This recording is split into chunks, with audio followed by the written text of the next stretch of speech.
All right. It's about time someone talked about this. I figured with how I've seen this BS go down, why can't I be that someone? The MCU has had its ups and downs, but their last two movies have been well received. And on top of that, two other movies, Deadpool and Wolverine and Guardians of the Galaxy 3, were also pretty good. It's great to see that Marvel is still capable of making good content. But in between this good, sometimes great content, there's been some really average content, and there's been some bad content. And unfortunately, this has been at the expense of a bunch of black characters in this universe. They're cast as the main character, and then their project is shit. But the crazy part is that the reason that their projects are shit is because no effort is put into them or their stories. And that irks me because I can barely get one character that looks like me that's put in an actual great project as the lead. And I'm willing to believe that the MCU just doesn't care about black characters at all. And if you don't believe me, just stick around, and by the end of the video, you'll understand why I feel this way.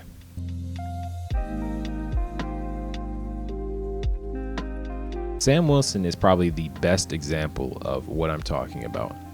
After Steve Rogers gave the shield to him, he's had two projects to show that he's worthy of the mantle and show what type of message he wants to spread as Captain America.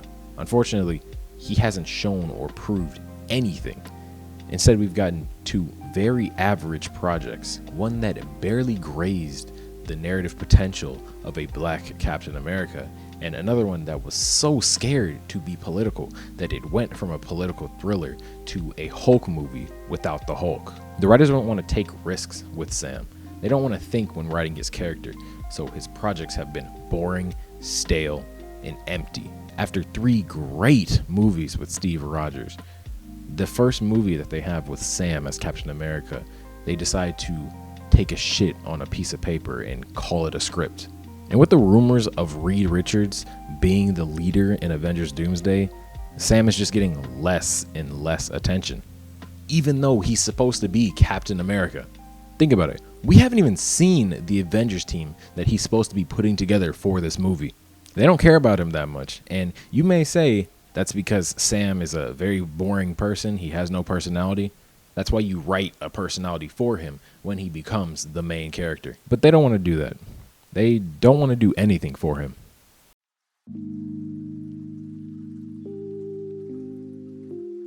People may not think about this one too hard, but after the first Avengers, Nick Fury is barely around besides the Captain Marvel movies. He's in Age of Ultron for like 8 minutes. He's in the Infinity War end credit scene for like 1 minute, and then he gets like 2 seconds in Endgame. He's a side character for the most part. But the one thing that he is the main character in is one of the worst projects that Marvel has put out. Secret Invasion was so bad that I thought the writers were grifting at times. And I feel like they didn't even do any justice for Nick Fury's character. Because if I remember correctly, his wife, who was a Skrull, she asked him once, would he still have loved her if she wasn't in her like human disguise? And if I remember correctly, he never answered that, which just makes him sound like such a piece of shit. That's terrible. So not only are you writing a terrible script for the show that Nick Fury's the lead in, but now you also make him sound like an asshole to his own wife.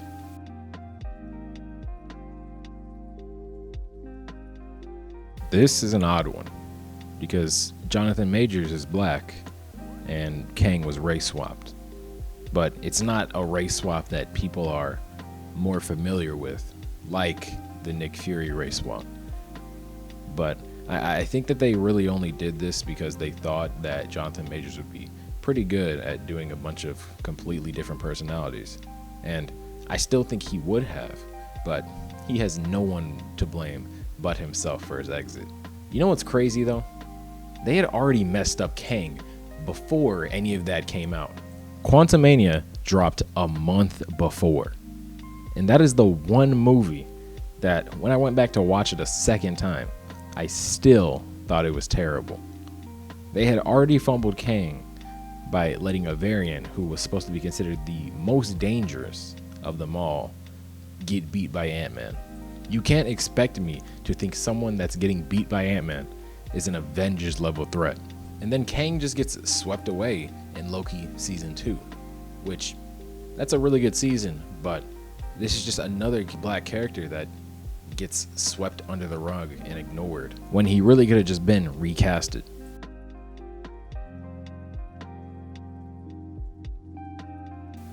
I want to take a quick second to talk about T'Challa, since we are on the topic of recasting. This is a tough topic for me because Chadwick Boseman was so good at taking T'Challa and making that character his that I don't think someone else coming in would have worked.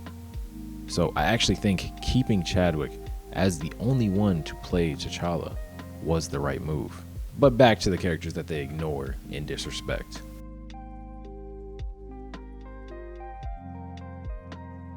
Luke Cage has been a no-show since his Netflix series, despite other Netflix characters getting plenty of appearances. Daredevil was getting cameos galore, and then he got his own show. The Punisher is showing up in everything, and he's even getting a special presentation. But Luke can't even get a cameo. Mike Coulter was great as Luke Cage, and I feel like most people liked him. But since the Defenders series, he has been non-existent. And I get that Daredevil and Punisher are much more popular. But when we're getting shows like Echo, Agatha All Along, and for some reason Wonder Man, I start to wonder why we can't even get an acknowledgement of Luke Cage. I'm still wondering, Marvel, where's Luke Cage?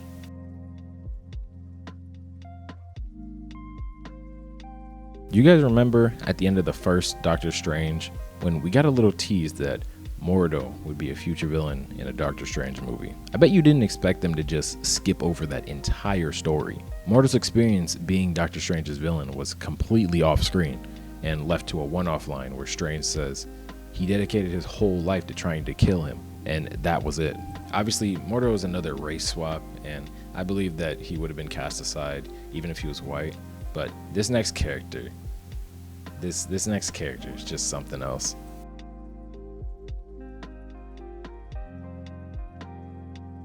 So Rhodey has always been Iron Man's sidekick. That's the unfortunate existence of some black characters. Sam Wilson had to go through it, and Rhodey had to go through it. But since Iron Man has died, Rhodey has been through the ringer. Not only was it revealed that he's been a Skrull for who knows how long in that terrible TV show, but Armor Wars is probably never coming out.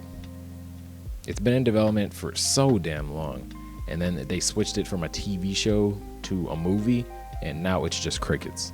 I can't believe we're able to get shows for newer, less popular characters, but we can't even get a show for one of the first characters introduced in this universe.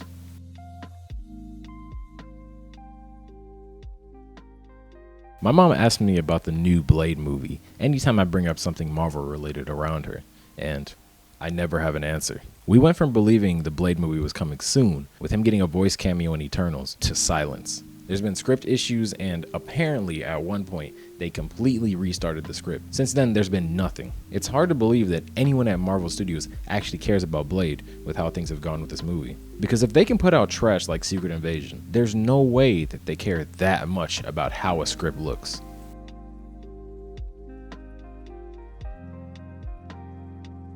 This show is what inspired me to make this video. The show actually wasn't that bad, and I give it a solid 6.5 out of 10. The execution of the ending could have been much better, and some dialogue needed more thought into it, but the hate that the show has received was unnecessary, as it is for most black characters. But the show is not the only reason that I'm talking about this character. It's also everything surrounding the show. First of all, Riri has always been a controversial character, because black women just don't have it easy in this world. So, if you're going to bring a character like that to live action, you need to put your all into it, because some people are going to be going into this movie looking to hate. There's no room for error like there is for white male characters and some black male characters. So them introducing her in Wakanda Forever and her getting a top tier suit without any struggle, that was never gonna fly. It would have worked for a white male, but never for a black female.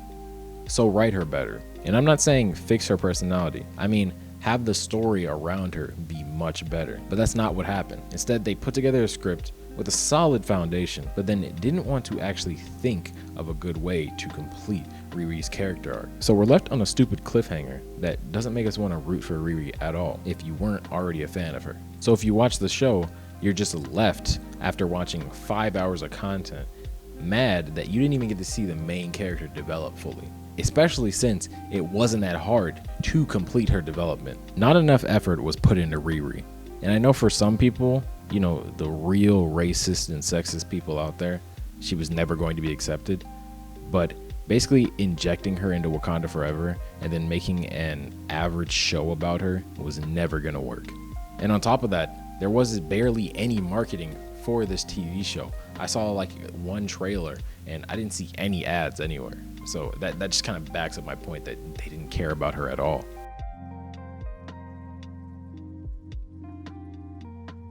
Now I want to give props where it's due, because I think Shuri is the one black character in the universe that has been done right.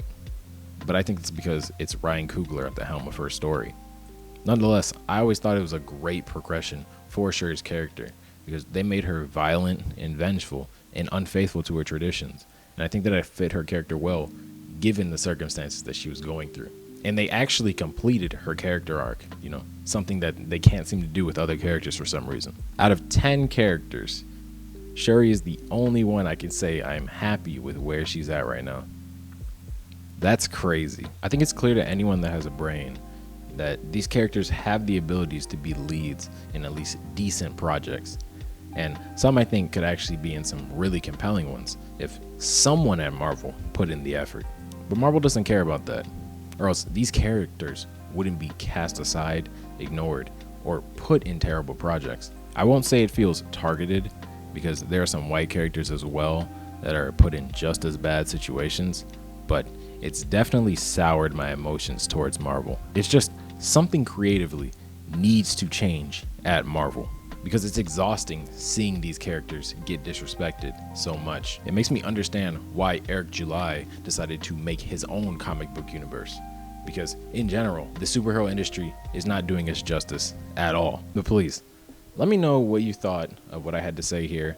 I'm thinking of doing another video on all the other MCU characters that are in terrible spots right now. So let me know if you'd like that.